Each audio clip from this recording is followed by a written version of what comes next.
Muy buenos días, queridos amigos y hermanos. Estamos en el día 10 de nuestros estudios sobre el Espíritu Santo.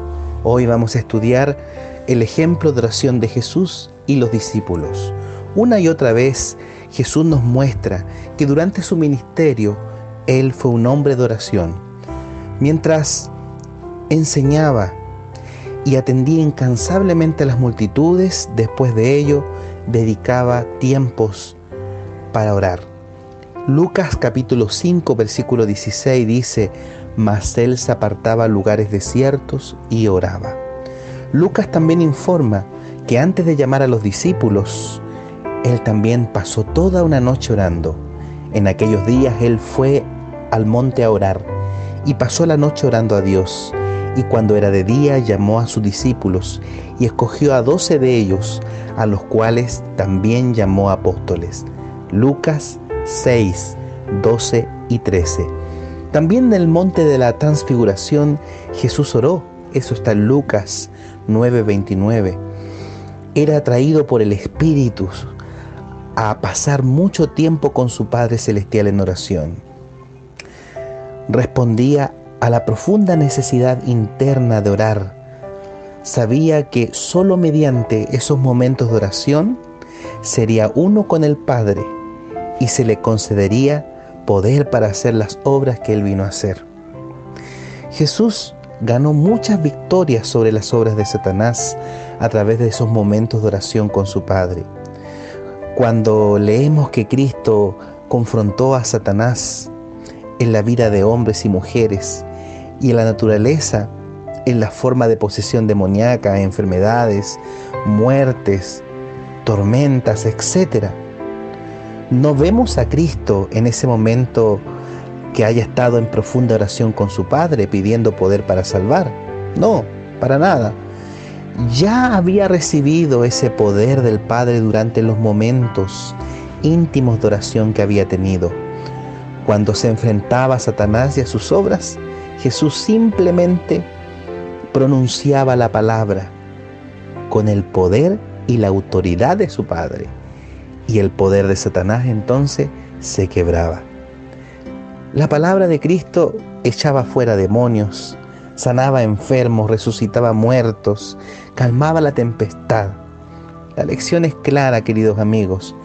Cristo mantenía su unidad con el Padre y recibía su poder sobre el enemigo por medio de sus momentos de oración con su Padre Celestial. Luego salía de esos momentos de oración llevando al Padre con él. Era consciente de la presencia del Padre momento a momento y día a día.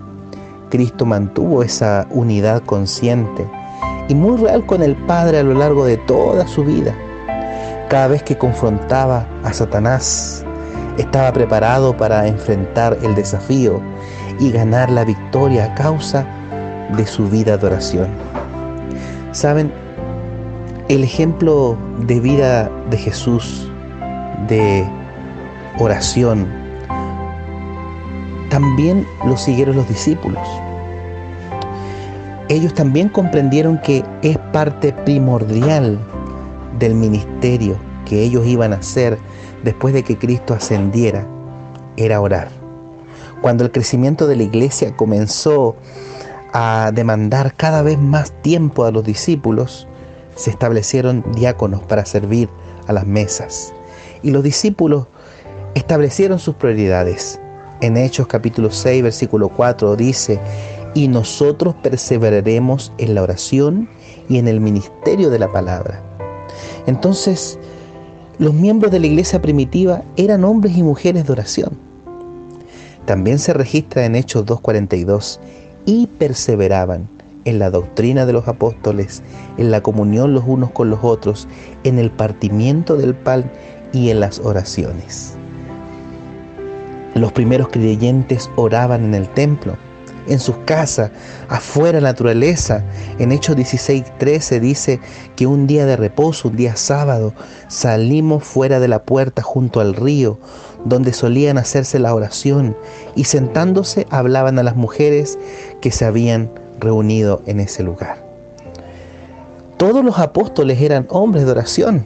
Pablo también dijo que él oraba día y noche por los creyentes, orando de día y de noche, con gran insistencia, dice la palabra, para que veamos vuestros rostros y completemos lo que os falte a vuestra fe. Primera de Tesalonicenses 3:10. Dado que los apóstoles eran hombres de oración, eran hombres de poder en el Señor, entonces los primeros cristianos también eran hombres y mujeres de oración, y Dios pudo hacer poderosas señales y milagros por medio de ellos. ¿Debido a qué? A la oración. Y de esa manera el Evangelio llegó a todo el mundo conocido en la época de ellos. Mire lo que dice Colosenses 1:23. Si en verdad permanecéis fundados y firmes en la fe, y sin moveros de la esperanza del Evangelio que habéis oído, el cual se predica en toda la creación que está debajo del cielo, del cual yo, Pablo, fui hecho ministro. Colosenses 1:23.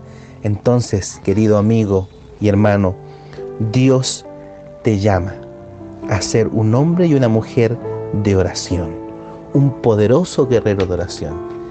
Y en este momento, hoy o en esta semana, has hecho de la oración la fuente de tu poder, de tu fuerza.